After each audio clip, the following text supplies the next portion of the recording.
राष्ट्र सर्वप्रथम, राष्ट्र सर्वप्रथम, राष्ट्र सर्वप्रथम, राष्ट्र सर्वप्रथम। राष्ट्र सर्वप्रथम की बात कार्यक्रम में आप सभी राष्ट्रवासियों का हार्दिक स्वागत।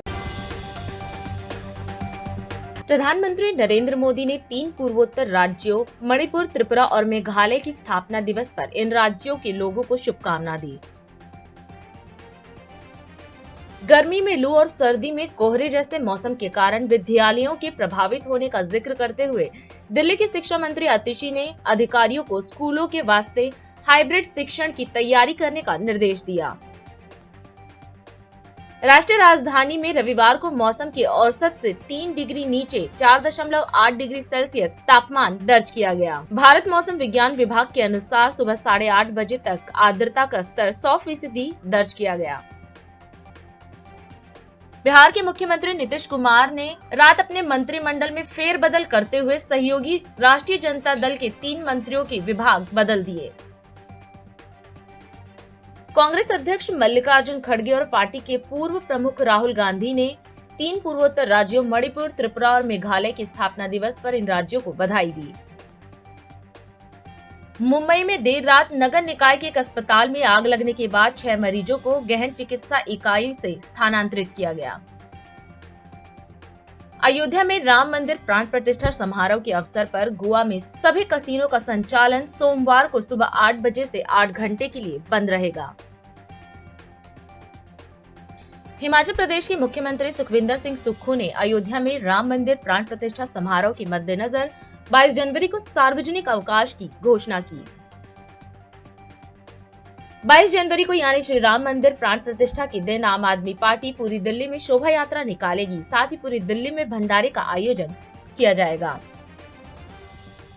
अयोध्या में 22 जनवरी को होने वाले प्राण प्रतिष्ठा समारोह और गणतंत्र दिवस को लेकर हरियाणा के गुरुग्राम और नूह में पुलिस अलर्ट मोड पर है। खासकर मंदिर और मस्जिदों के बाहर पुलिस की निगरानी बढ़ाई गई है।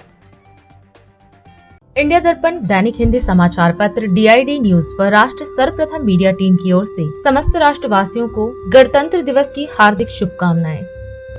प्रधानमंत्री नरेंद्र मोदी ने आज खोडलधाम ट्रस्ट कैंसर अस्पताल की शिलान्यास समारोह को वीडियो संदेश के माध्यम से संबोधित किया।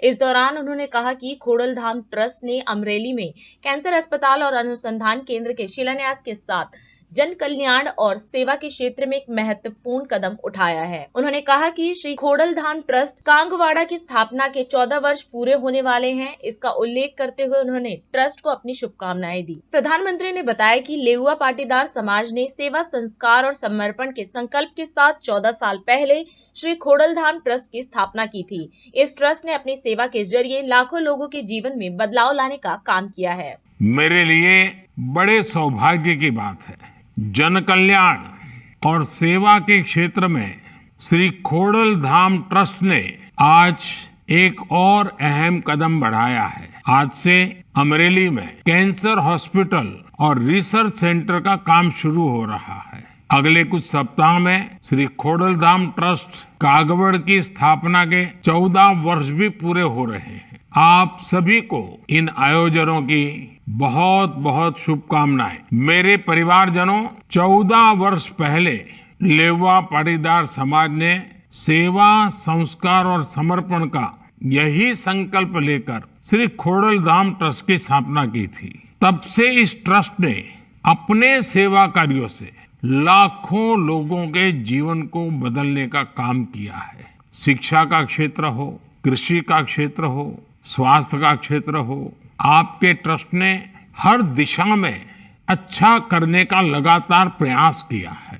मुझे विश्वास है कि अमरेली में बनने जा रहा कैंसर हॉस्पिटल सेवा भावना की एक और मिसाल बनेगा। इससे अमरेली समेत सौराष्ट्र के बहुत बड़े क्षेत्र को फायदा होगा। साथियों, कैंसर जैसी गंभीर बीमारी का इलाज किसी भी व्यक्ति और परिवार के लिए बड़ी चुनौती बन जाता है। सरकार का प्रयास है कि कैंसर के उपचार में किसी भी मरीज को मुश्किलें न आए। इसी सोच के साथ पिछले 9 साल में देश में करीब 30 नए कैंसर अस्पताल विकसित किए गए हैं। 10 नए कैंसर अस्पताल पर अभी काम चल रहा है। साथियों, कैंसर के इलाज के लिए भी बहुत जरूरी है कि कैंसर का सही समय पर पता चल जाए। अक्सर हमारे गांव के लोगों को जब तक कैंसर का पता चलता है तब तक बहुत देर हो चुकी होती है, शरीर में काफी फैल चुका हो। ऐसी स्थिति से बचने के लिए ही केंद्र सरकार ने गांवों के स्तर पर 1.5 लाख से ज्यादा आयुष्मान आरोग्य मंदिर बनवाए हैं। इन आयुष्मान आरोग्य मंदिरों में कैंसर समेत कई गंभीर बीमारियों को शुरू में ही पकड़ने पर जोर दिया जा रहा है। जब कैंसर का पहले पता चल जाता है तो उसके इलाज में डॉक्टरों को भी बहुत मदद मिलती है। केंद्र सरकार के इस प्रयास से महिलाओं को भी बहुत फायदा हुआ है। सर्वाइकल कैंसर हो, ब्रेस्ट कैंसर हो, इसकी शुरुआती जांच में आयुष्मान आरोग्य मंदिर अहम भूमिका निभा रहे हैं। साथियों, पिछले 20 वर्षों में गुजरात ने स्वास्थ्य के क्षेत्र में अभूतपूर्व प्रगति की है। आज गुजरात भारत का बड़ा मेडिकल हब बन रहा है। 2002 तक गुजरात में सिर्फ 11 मेडिकल कॉलेज थे। आज उनकी संख्या बढ़कर 40 हो गई है। 20 सालों में यहाँ MBBS सीटों की संख्या बढ़कर करीब 5 गुना हुई है। PG सीटों की संख्या में भी करीब 3 गुना बढ़ोतरी हुई है। अब तो अपने राजकोट में एम्स भी है। 2002 तक गुजरात में सिर्फ 13 फार्मेसी कॉलेज थे। आज उनकी संख्या 100 के आसपास हो गई है। 20 वर्षों में डिप्लोमा फार्मेसी कॉलेजों की संख्या भी 6 से बढ़कर 30 के आसपास पहुंच गई है। गुजरात ने स्वास्थ्य के क्षेत्र में बड़े सुधार का मॉडल पेश किया है। यहाँ गांव-गांव में कम्युनिटी हेल्थ सेंटर्स खोले गए। आदिवासी और गरीब इलाकों तक स्वास्थ्य सुविधाएं पहुंचाई गई। गुजरात में 108 एम्बुलेंस की सुविधा पर लोगों का भरोसा लगातार मजबूती हुआ है। मेरे परिवारजनों, देश के विकास के लिए भी आवश्यक है कि देश के लोग स्वस्थ हो, सशक्त हो। खोडल माता के आशीर्वाद से आज हमारी सरकार इसी सोच पर चल रही है। गंभीर बीमारी में गरीबों को इलाज की चिंता न करनी पड़े, इसलिए हमने आयुष्मान भारत योजना शुरू की थी। आज इस योजना की मदद से 6 करोड़ से ज्यादा लोग अस्पताल में भर्ती होकर अपना इलाज करा चुके हैं। इसमें बड़ी संख्या कैंसर के मरीजों की भी रही है। अगर आयुष्मान भारत योजना ना होती तो इन गरीबों को 1 लाख करोड़ रुपए का खर्च खुद करना पड़ता। सीएम भजनलाल शर्मा ने बालोतरा में राष्ट्रीय राजमार्ग 112 पर 2 लेन रेलवे ओवरब्रिज का वीडियो कॉन्फ्रेंसिंग के माध्यम से लोकार्पण किया। इस अवसर पर केंद्रीय मंत्री नितिन गडकरी भी मौजूद रहे। इस दौरान कार्यक्रम को संबोधित करते हुए केंद्रीय मंत्री ने कहा कि रोड बनेगा तो खेती और उद्योग दोनों का विकास होगा और खेती, उद्योग और व्यापार के विकास से नए रोजगार निर्मित होंगे, जिससे प्रदेश सुखी, समृद्ध और संपन्न होगा।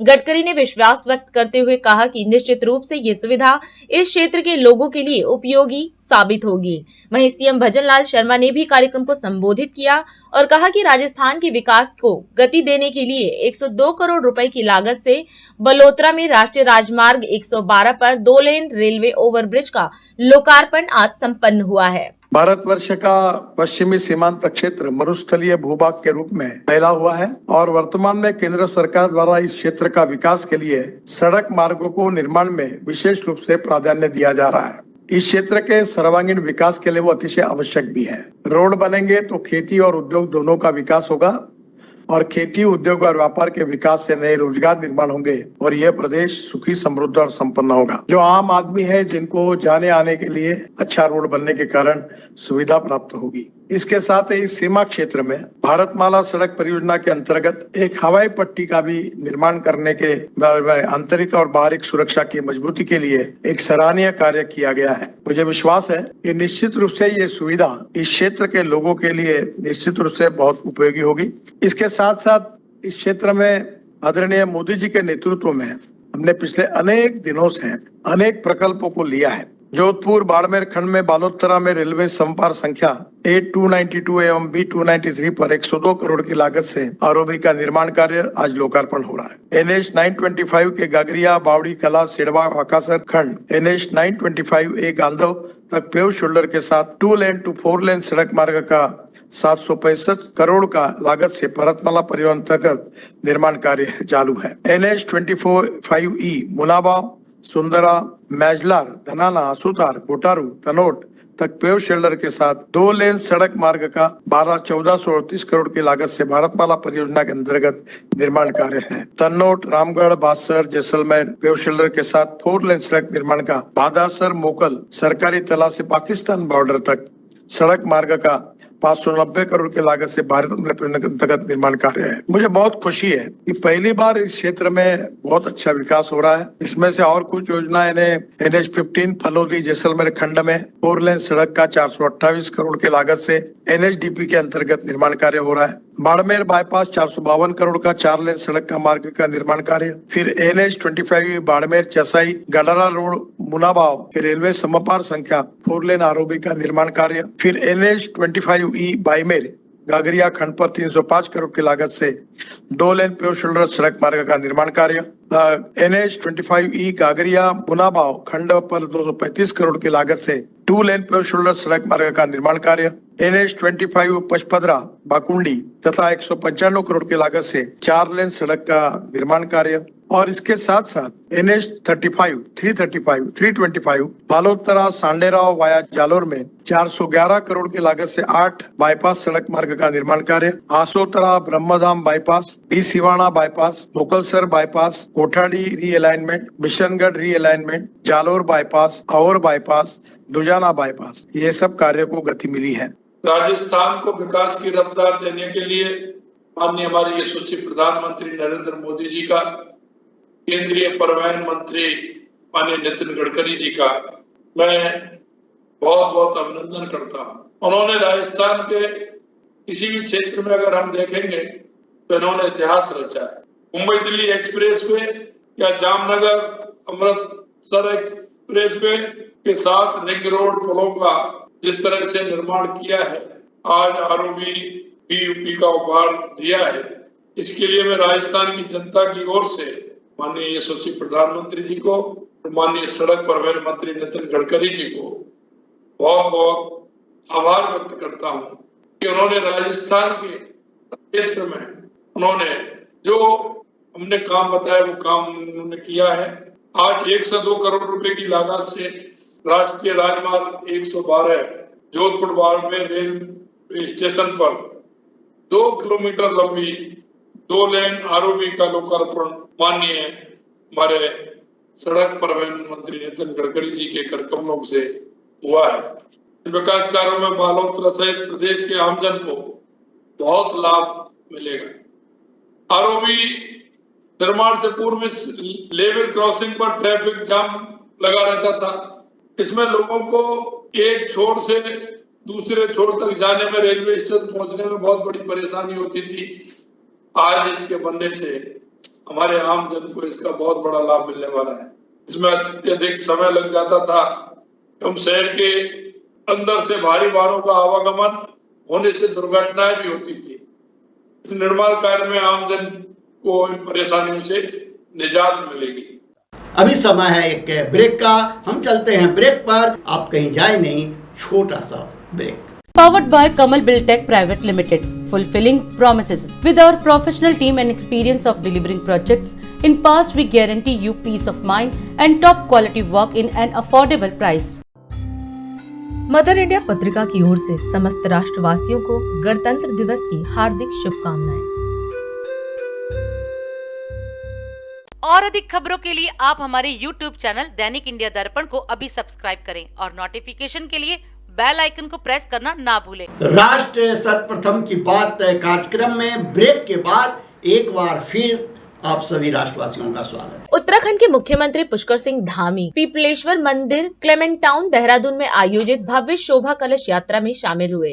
इस दौरान जनता को संबोधित करते हुए सीएम ने कहा कि एक लंबे कालखंड के बाद रामलला अयोध्या में विराजमान होने जा रहे हैं। इसके साथ ही उन्होंने कहा कि प्रधानमंत्री नरेंद्र मोदी 11 दिन की कठिन साधना कर रहे हैं। आने वाले समय में भारत विश्व को राह दिखाए, इसके लिए वो अपना पल पल समर्पित कर रहे हैं। मैं सबसे पहले तो आप सब लोगों को बहुत बधाई देना चाहता हूँ, बहुत शुभकामनाएं देना चाहता हूँ कि एक लंबे कालखंड के बाद, लंबे संघर्षों के बाद हमारा वो स्वप्न और हमारा वो संकल्प पूरा होने जा रहा है। भगवान राम अपनी जन्मभूमि पर विराजित होने वाले हैं। ये अवसर हमको बहुत लंबे कालखंड के बाद, लंबे संघर्षों के बाद मिला है।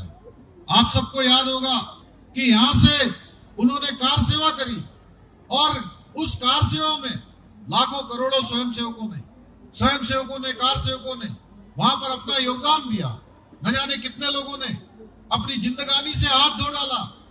तमाम माताओं ने अपने पुत्रों को खो दिया, तमाम बहनों ने अपने भाइयों को खो दिया।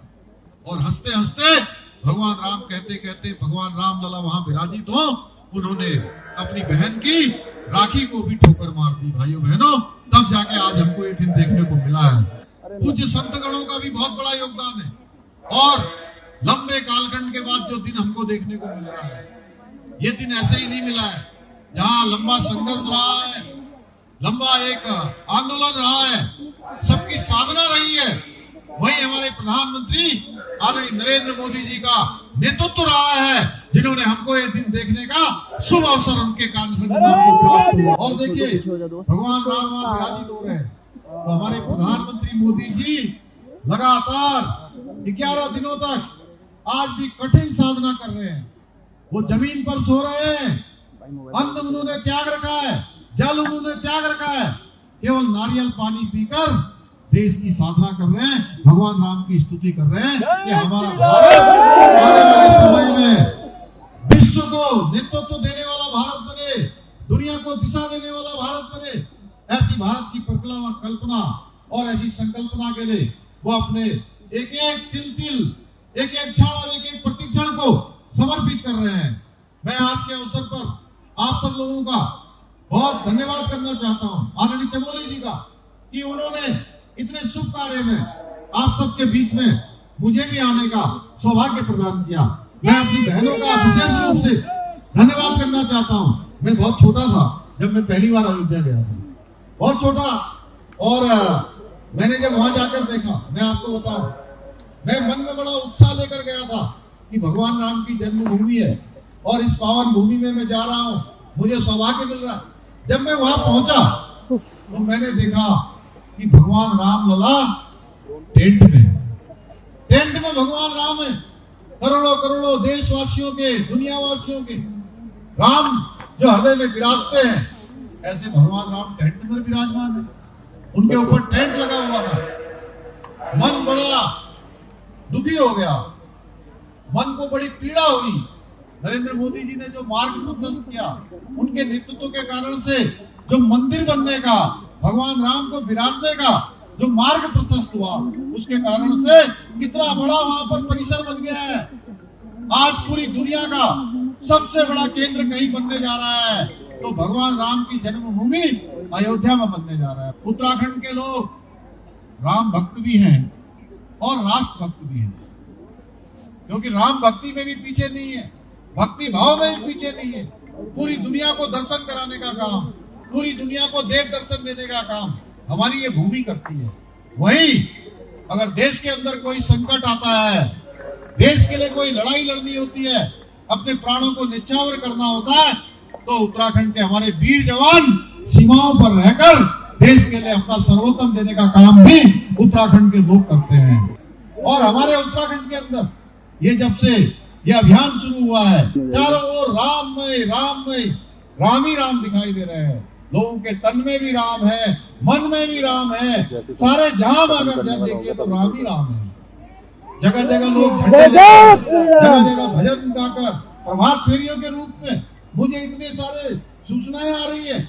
छोटे छोटे स्थानों में, गलियों में, मोहल्लों में ग्राम सभाओं में हमारी माताएं, बहनें, बड़े बुजुर्ग, नौजवान बच्चे प्रभात फेरियां निकाल रहे हैं। हम लोग कल इस दीपोत्सव को, इस दीपावली को पूरे धूमधाम के साथ मनाएंगे। मैं अपनी माताओं से, बहनों से कहना चाहता हूं कि घर घर दीप जाना चाहिए, घर घर दिवाली मननी चाहिए। और ये अवसर हमको भगवान राम की कृपा से, हमारे प्रधानमंत्री जी के नेतृत्व के कारण से मिला है। असम में भारत जोड़ो न्याय यात्रा पर जयराम रमेश भूपेन बोरा ने प्रेस वार्ता कर जानकारी दी। इस दौरान जयराम रमेश ने कहा कि राहुल गांधी कल नॉर्थ ईस्ट कांग्रेस कमेटी के अध्यक्ष के साथ मुलाकात करेंगे और इसके अलावा गुवाहाटी में युवाओं के साथ युवा संवाद होगा, क्योंकि असम में बेरोजगारी एक बड़ी समस्या है। वहीं उन्होंने बताया कि इसके साथ ही 22 जनवरी को राहुल गांधी नेशनल मीडिया को भी संबोधित करेंगे। कल राहुल जी की बैठक हमारी कांग्रेस पार्टी की नॉर्थ ईस्ट कांग्रेस कमेटी, जो नबम टुकी पूर्व मुख्यमंत्री हैं अरुणाचल प्रदेश के, उसके अध्यक्ष हैं, राहुल जी उनसे मुलाकात करेंगे। बिल्कुल गुवाहाटी और मेघालय और असम के बॉर्डर पर, और युवाओं के साथ एक इंटरैक्शन होगा, क्योंकि यहाँ सबसे बड़ी समस्या युवा बेरोजगारी की है। ये हमारे मैनिफेस्टो के संदर्भ में है। एक जन संवाद होगा, युवा संवाद होगा राहुल जी का 1 घंटे तक। उसके बाद करीब आधा घंटा या 45 मिनट कांग्रेस के नॉर्थ ईस्ट कोऑर्डिनेशन कमेटी के सदस्यों से मिलेंगे, और उसके बाद हमें पूरा विश्वास है कि हमें अनुमति मिलेगा। और कल राहुल जी राष्ट्रीय मीडिया को संबोधित करेंगे 12:30 बजे या 1 बजे। पहले दिन से जब उन्होंने देखा जो महिलाएं एकत्रित हुए थे राज्य सरकार के कार्यक्रम में भाग लेने के लिए, वही महिलाएं सड़क में आई, राहुल जी का स्वागत किया और राहुल जी को निमंत्रण दिया कि आप हमारे साथ आइए और फोटो खिंचवाइए। मैंने कहा है पहले, मैं और भी आज भी कहूँगा, भारत जोड़ो यात्रा के समय बीजेपी शासित कर्नाटक सरकार, बीजेपी शासित महाराष्ट्र सरकार, बीजेपी शासित हरियाणा की सरकार, पर कभी किसी मुख्यमंत्री ने भारत जोड़ो यात्रा को निशाना नहीं बनाया, जितना कि और जैसे कि भारत जोड़ो न्याय यात्रा को बनाया है। ये उनकी मानसिकता को दर्शाता है। ये हमारा पहला एक्सपीरियंस है। तो रोज हर घंटे हमें परेशानी का सामना करना पड़ रहा है। तो मैं आज भी कहूँगा असम के मुख्यमंत्री को, आराम कीजिए। 25 तारीख तक लोकतांत्रिक तरीके से, शांतिपूर्वक तरीके से, और जो आपको काम करना है, आपके खजाने को बढ़ाना है, वो आप करते रहिए। यात्रा चलता रहेगा, यात्रा जाता रहेगा। अभी भूपेन बोरा जी आपको आज के कार्यक्रम के बारे में बताएंगे, आज की रैली के बारे में बताएंगे। आज जब राहुल जी अरुणाचल से दोबारा असम में प्रवेश किया, प्रवेश करने का तुरंत बाद इंडिया अलायंस बनने का पहले हम लोग ने असम में यूनाइटेड ओपोजिशन फोरम असम का 15 जो ओपोजिशन पॉलिटिकल पार्टीज है, सबको लेके हमने एक फोरम बनाया था। वो फोरम का एक पार्टी आज प्रेजेंट नहीं था, बाकी 14 पार्टी का साथ राहुल जी का 8 बजे से 9:30 बजे तक 1.5 घंटा असम का बहुत सारे मुद्दे पर चर्चा हुआ। राहुल जी ने बहुत ध्यान से सारे नेताओं, सारे पार्टी का जो एडवाइस है, जो उन लोग ने बताना चाहता था, वो अच्छा से सुना। 1.5 घंटा तक बातचीत हुआ। इस जगह, पवित्र जगह में आज राहुल जी खुद गया, दोनों शहीदों को श्रद्धांजलि दिया। ये हमारा असम के लिए बहुत बड़ा गौरव की बात है। अभी हम आपने देखा विश्वनाथ सैली में 10:30 बजे तक हमारा एक भी आदमी नहीं पहुंचा। 60% आदमी को आने नहीं मिला। आज रास्ते में आप लोग को शायद मालूम होगा तो हर पंचायत में अभी चेक डिस्ट्रीब्यूशन चल रहा है। पिछले 8 साल में बीजेपी को असम का किसी महिला को याद नहीं है, इसलिए मैं सर ने संक्षिप्त में बोलने के लिए बोला। वो भी विश्वनाथ सैली होके हम लोग सोटिया, तेजपुर होके हम लोग काजीरंगा जो है पार्लियामेंट कॉन्स्टिट्यूंसी है, इसमें कोलियाबोर हमारा एक विशाल कर्मी सम्मेलन है पूरा अपर असम से और 3 हिल डिस्ट्रिक्ट से। हमारा पार्टी का जितना कार्यकर्ता है वो सब लोग आएगा।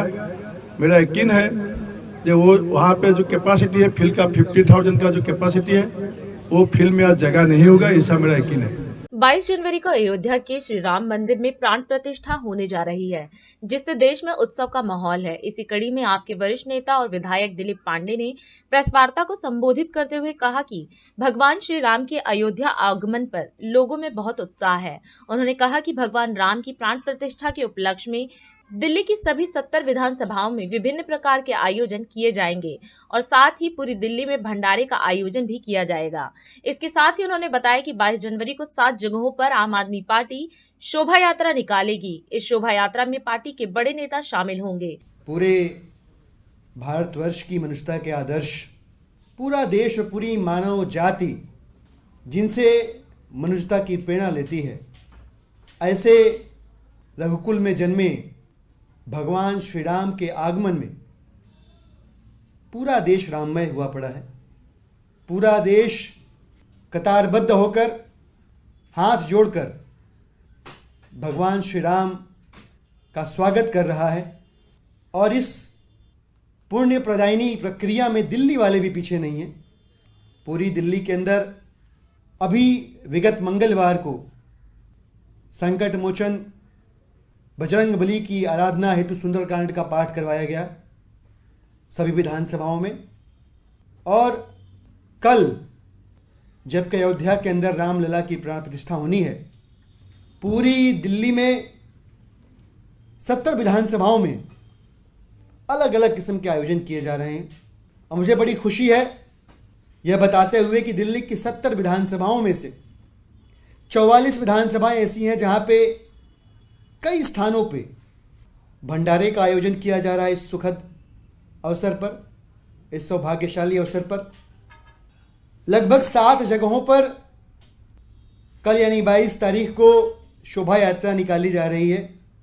इसके अलावा 3 विधानसभाएं ऐसी हैं जहां पे फिर से कल सुंदरकांड का पाठ किया जा रहा है और लगभग 16-17 विधानसभाएं ऐसी हैं जहां कल सुंदरकांड और आरती के बाद फल प्रसाद और वितरण का कार्यक्रम रखा गया है। यानी पूरी दिल्ली में 70 की 70 विधानसभाओं में 70 नहीं बल्कि कई स्थानों पर भंडारे का, आरती का, सुंदरकांड का, फल प्रसाद वितरण का कार्यक्रम रखा गया है। माननीय मुख्यमंत्री महोदय की प्रेरणा से, उनके निर्देश से देश की सबसे अच्छी रामलीला आप सबकी जानकारी में है। कल उसका मंचन हुआ, आज भी है और कल भी होगा। और माननीय अरविंद केजरीवाल जी ने सबको, आम आदमी पार्टी के कार्यकर्ताओं को, नेताओं को, मंत्रियों को, सबको कहा है कि जहां भी शोभा यात्रा हो रही है, जहां भंडारा हो रहा है, वहां सेवा दीजिए, शोभा यात्रा का हिस्सा बनिए, इस गौरवशाली क्षण का साक्षी बनिए। भगवान राम के आगमन में आप हर उस रास्ते पर नजर आइए जहां उनकी शोभा यात्रा निकल रही है, जहां उनकी यात्रा, जहां उनके स्वागत में झांकी निकल रही है, कहीं भंडारा हो रहा है, कहीं कुछ हो रहा है, इसमें आप जरूर हिस्सा लीजिए। और पूरी दिल्ली के माननीय मुख्यमंत्री अरविंद केजरीवाल जी का धन्यवाद करती है उनकी उद्घोषणा के बाद कि जो तीर्थ यात्रा योजना है, अब अतिरिक्त प्रयास से दिल्ली से अयोध्या के लिए रामलला के दर्शन हेतु अतिरिक्त ट्रेनें भी चलाई जाएंगी। ये बहुत सुखद बात है। मैं आम आदमी पार्टी की ओर से सभी कार्यकर्ताओं का, पदाधिकारियों का धन्यवाद भी करता हूं और आग्रह भी करता हूं कि आप सब लोगों ने भक्ति भाव से परिपूर्ण होकर ये सारे कार्यक्रम आयोजित किए हैं और आप सब इसका हिस्सा भी बनेंगे। और अधिक खबरों के लिए आप हमारे YouTube चैनल दैनिक इंडिया दर्पण को अभी सब्सक्राइब करें और नोटिफिकेशन के लिए बेल आइकन को प्रेस करना ना भूलें।